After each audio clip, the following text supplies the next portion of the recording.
You're watching KPVI News 6, your news source for East Idaho.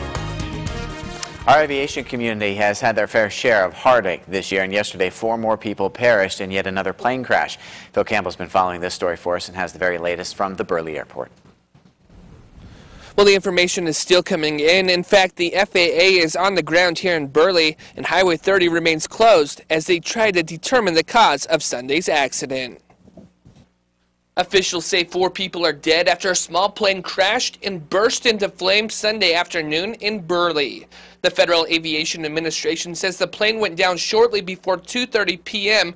just southwest of the Burley Airport's runway. The FAA also says it's still unclear if the plane was preparing to land or had just taken off.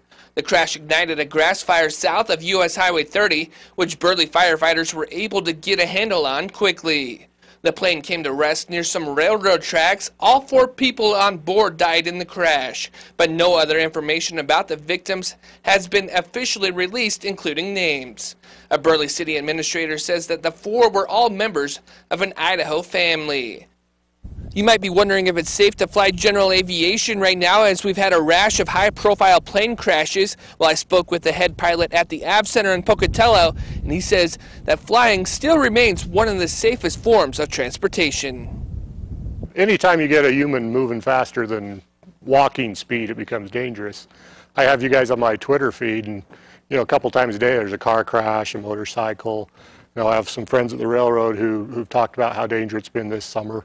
This time of year, especially, more people are out flying. The weather's been nice, so there's more opportunity for accidents. But generally, it's safer than just about any other mode of transport.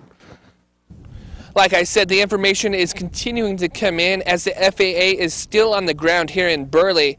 We'll bring you the very latest as soon as it becomes available. Reporting from the Burley Airport, Phil Campbell, KPVI News 6. And Highway 30 will remain closed until the investigation is complete into that crash.